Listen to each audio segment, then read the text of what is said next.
Hi, I'm Carl Schelscheit. Welcome to ePrep. I'm assuming that you're a parent whose child is preparing for the SSAT and you want to do whatever you can to help your child get the best score that they can. I have this book here in front of me, and it's the book that is actually published by the SSAT board, and it's called Preparing and Applying for Independent School Admission and the SSAT. You can get this book when you register for the test. You can get it online at the SSAT board's website.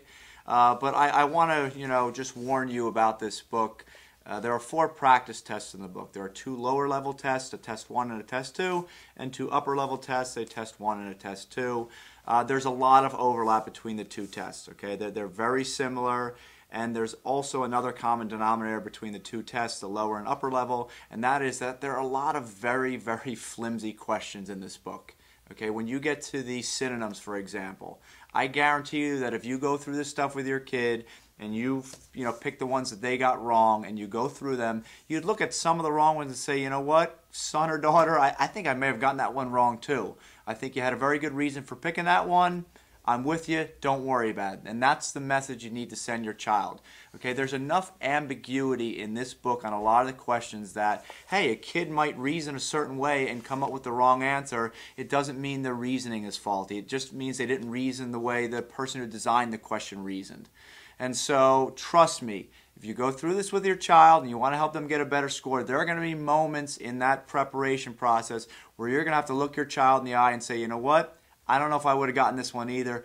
Don't worry about it. Keep yourself moving.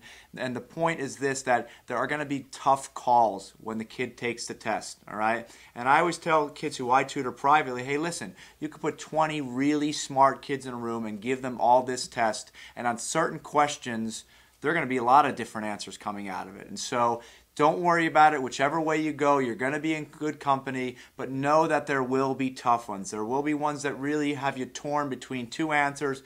Pick the best one and move on. That's the way to go.